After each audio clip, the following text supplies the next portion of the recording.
Este contenido es una producción de Morgat Foundation. Suscríbete, síguenos y encuéntranos en todas nuestras redes sociales.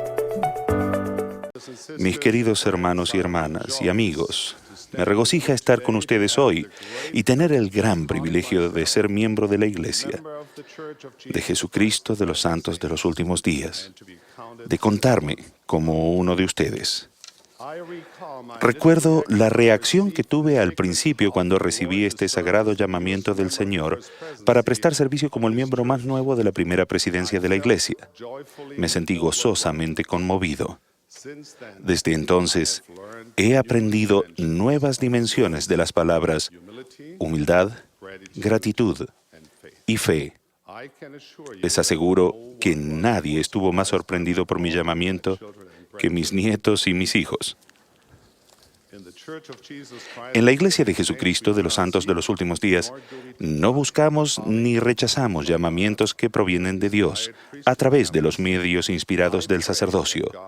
Y ruego que Dios me dé fortaleza y un corazón comprensivo para magnificar este llamamiento sagrado, de acuerdo con su voluntad y su propósito. Echamos de menos al presidente Gordon B. Hinckley. El impacto que él tuvo en esta gran obra continuará bendiciéndonos. Me siento muy privilegiado de trabajar tan de cerca con el presidente Monson. Lo he conocido durante muchos años. Es un hombre de dones y talentos extraordinarios. Es el profeta de Dios. Su fe y su afectuoso corazón se extienden a toda nación, lengua y pueblo. Estoy agradecido de prestar servicio con el presidente Ayren, a quien quiero y respeto como un gran líder y maestro en el reino de Dios. Cuando el quórum de los 12 se reunió en la sala superior del templo de Salt Lake para sostener al presidente Monson como 16º presidente de la Iglesia, me maravillaron las habilidades, la sabiduría y la espiritualidad extraordinarias de los que me rodeaban. Eso me hizo reconocer más claramente mi propia insuficiencia. Amo a estos excelentes hombres de gran fe. Siento gratitud por la oportunidad de levantar la mano para sostenerlos y prometerles mi apoyo. Y quiero y sostengo al Elder Christofferson, el miembro más nuevo del quórum de los 12 apóstoles. Cuando el Señor llamó a Frederick G. Williams para ser el consejero del profeta José Smith, le mandó: sé fiel, ocupa el oficio al que te he nombrado, socorre a los débiles, levanta las manos caídas, fortalece las rodillas debilitadas. Creo que ese consejo se aplica a todos los que aceptamos llamamientos para servir en el reino de Dios y ciertamente se aplica a mí en esta época de mi vida. Quiero decir algo sobre el presidente Monson. Hace unos años fue a una conferencia regional en Hamburgo, Alemania, y tuve el gran honor de acompañarlo. El presidente Monson tiene una memoria excelente y hablamos mucho sobre los santos alemanes. Me asombró que recordara tan bien a tantos de ellos. El presidente Monson me preguntó acerca del hermano Michael Panich, un expresidente de Estaca que era patriarca y había sido uno de los fieles pioneros de la Iglesia en Alemania. Le dije que el hermano Panich estaba gravemente enfermo, confinado a la cama e imposibilitado de asistir a nuestras reuniones. Él me preguntó si podríamos ir a visitarlo. Yo sabía que poco antes de su viaje a Hamburgo, el presidente Monson se había sometido a una operación en un pie y que no le era posible caminar sin dolor. Le expliqué que el hermano Panich vivía en el 5º piso de un edificio sin ascensor y que tendríamos que subir por las escaleras para visitarlo. Pero él insistió. Así que fuimos. Me acuerdo de lo difícil que fue para el presidente Monson subir aquellas escaleras. Podía subir solo unos pocos escalones antes de detenerse a descansar. Nunca dejó escapar una palabra de queja y no quería volver atrás. Debido a que los cielos rasos del edificio eran muy altos, las escaleras parecían interminables, pero el presidente Monson perseveró alegremente hasta que llegamos al apartamento del hermano Panich en el 5º piso. Una vez que llegamos, pasamos un rato muy agradable en la visita. El presidente Monson le agradeció su vida de servicio dedicado y lo alegró con su sonrisa. Antes de irnos, le dio una maravillosa bendición del sacerdocio. Nadie, aparte del hermano Panich, su familia y yo, presenció aquel acto de valor compasivo. El presidente Monson podía haber decidido descansar entre las largas reuniones que tuvimos. Podía haber pedido que le mostráramos algunos lugares hermosos de Hamburgo. Muchas veces he pensado en lo extraordinario que de todo lo que había para ver en la ciudad, lo que él quiso ver más que a ninguna otra cosa fue a un miembro de la iglesia, débil y enfermo, que había servido al Señor con fidelidad y humildad. El presidente Monson fue a Hamburgo para enseñar y bendecir a la gente de un país, y eso fue lo que hizo. Pero al mismo tiempo, se concentró en cada una de esas personas, nombre por nombre. Su visión es amplia y extensa para captar las complejidades de una iglesia mundial, y no obstante, tan compasiva que se concentra en una persona en particular. Cuando el apóstol Pedro habló de Jesús, que había sido su amigo y maestro, ofreció esta sencilla descripción: Él anduvo haciendo bienes. Lo mismo se puede decir del hombre que sostenemos hoy como el profeta de Dios. La fe de nuestros padres. Me maravillan los diversos antecedentes de los miembros de la Iglesia. Provenimos de todas las condiciones sociales, todas las culturas, los idiomas, las circunstancias políticas y las tradiciones religiosas. Esta multiplicidad de experiencia de la vida me ha hecho reflexionar sobre el mensaje de uno de nuestros himnos, la fe de nuestros padres. En el estribillo se repiten estas palabras: fe de nuestros padres, sagrada fe, hasta la muerte te seré fiel. La fe de nuestros padres, me encanta esa frase. A muchos miembros de la Iglesia, esas palabras les hacen pensar en los pioneros valientes que abandonaron la comodidad de su hogar y viajaron en carromatos y a pie hasta llegar al valle del Gran Lago Salado. Siento amor y respeto por la fe y el valor de aquellos pioneros de la Iglesia. Mis antepasados vivían en aquella época del otro lado del océano. Ninguno vivió entre los que estaban en Nauvoo ni en Winter Quarters, y ninguno hizo la jornada a través de las llanuras.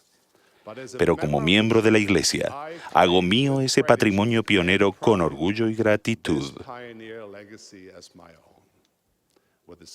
Con el mismo gozo, hago míos los legados de los pioneros de la Iglesia en nuestros días, que viven en todas las naciones y cuyas historias de perseverancia, fe y sacrificio agregan nuevos versos gloriosos al gran coro de este himno de los últimos días en el reino de Dios. Cuando mi propia familia reflexiona sobre la fe de nuestros padres, por lo general se piensa en la fe luterana que durante generaciones practicaron nuestros antepasados. De hecho, mi hijo descubrió hace poco que una de nuestras líneas familiares llega hasta el mismo Martín Lutero. Honramos y respetamos a las almas sinceras de todas las religiones que hayan amado a Dios, sea donde sea o en la época que hayan vivido o vivan, aun cuando no tuvieron la plenitud del Evangelio. Elevamos nuestra voz con gratitud por su abnegación y valor, y los abrazamos como hermanos y hermanas, hijos de nuestro Padre Celestial. Creemos que es un derecho fundamental del ser humano adorar a Dios Todopoderoso conforme a los dictados de nuestra propia conciencia, y concedemos a todos los hombres el mismo privilegio, que adoren como, donde o lo que deseen. ¿Hay muchas religiones o tradiciones de nuestros antepasados? Al florecer por toda la tierra la Iglesia restaurada de Jesucristo, que ahora tiene más de 13 millones de miembros, el significado de la frase «la fe de nuestros padres» se ha expandido. En algunos casos, tal vez se refiera a su legado religioso, de unos cientos de religiones cristianas, en otros puede que se trate de religiones y tradiciones de Medio Oriente, Asia o África. He pasado la mayor parte de mi vida en regiones donde los miembros de nuestra iglesia eran minoría. En ese tiempo, he aprendido que con frecuencia, cuando las personas oyen hablar del Evangelio restaurado, les impresiona, y muchas incluso quieren unirse a la iglesia, pero vacilan por el temor de decepcionar a sus antepasados. ¿Y por qué piensan que deben ser fieles a la fe de sus padres?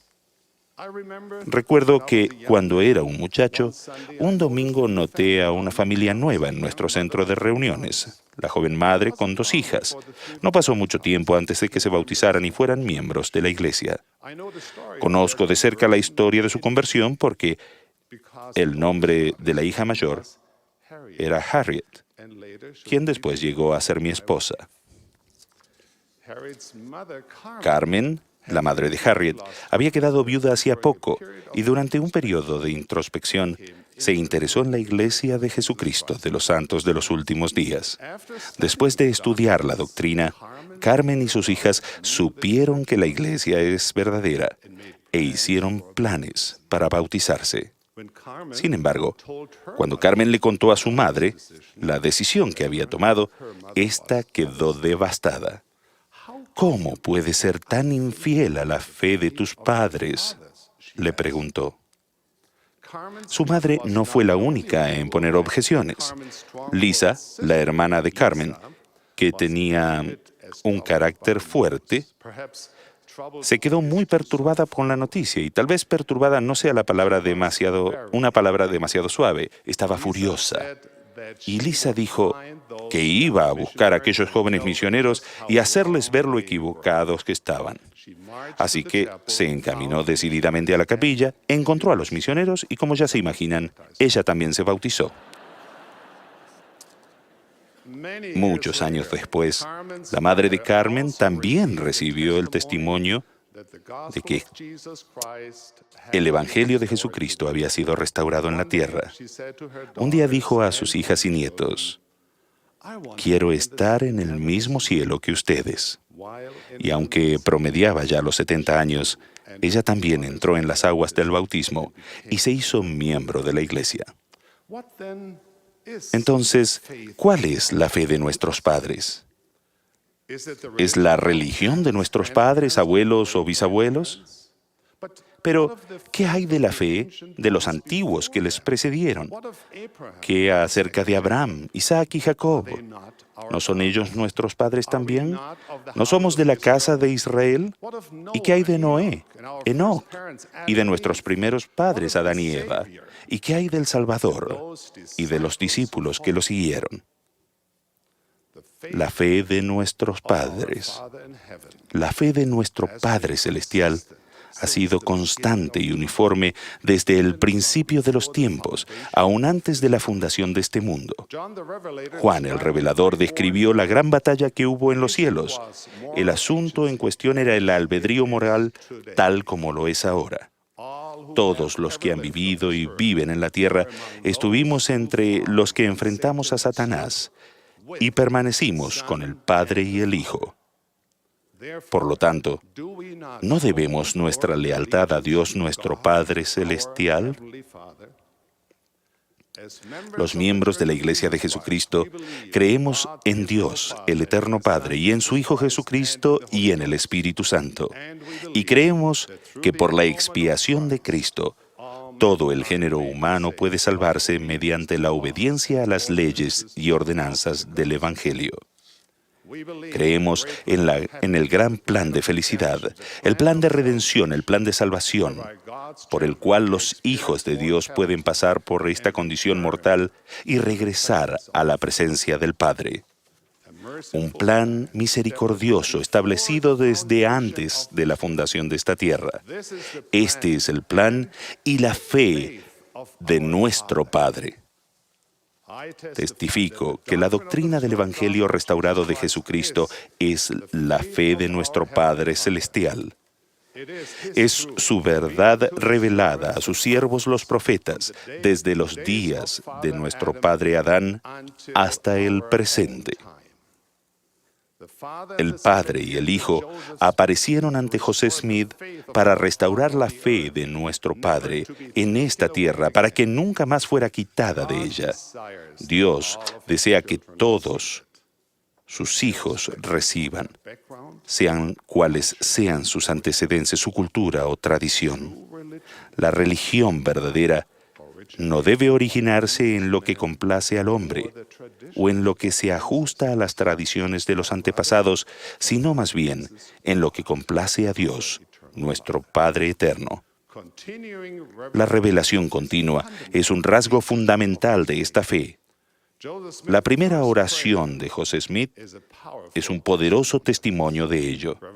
La revelación es una constante guía que nos mantiene siempre fieles a la voluntad y a la fe de nuestro Padre Celestial. Él ama a sus hijos y escucha las oraciones de los humildes y sinceros de toda nación, lengua y pueblo. Él concede luz a quienes lo buscan y honra y están dispuestos a obedecer sus mandamientos. Proclamamos con regocijo que la fe de nuestro Padre está en la tierra actualmente. E invitamos a todos los de este hermoso planeta a gustar de su doctrina y averiguar si no es dulce, buena y preciosa. Pedimos a los de corazón sincero que averigüen cuál es la doctrina y pregunten a su Padre Celestial si es verdadera o no. Y al hacerlo, todos pueden descubrir la fe de su Padre, abrazarla y andar en ella, una fe que los salvará. Este es nuestro mensaje al mundo. Expreso mi solemne testimonio de la realidad de Dios el Padre, de su Hijo Jesucristo, del Espíritu Santo y de los profetas vivientes que poseen las llaves, las cuales han venido en una sucesión continua desde José Smith hasta Thomas S. Monson en la actualidad. En el nombre de Jesucristo. Amén.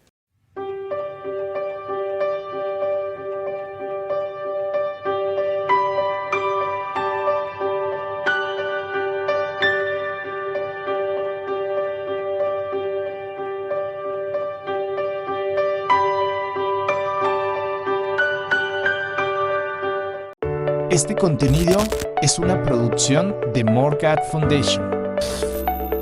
Suscríbete, síguenos y encuéntranos en todas nuestras redes sociales.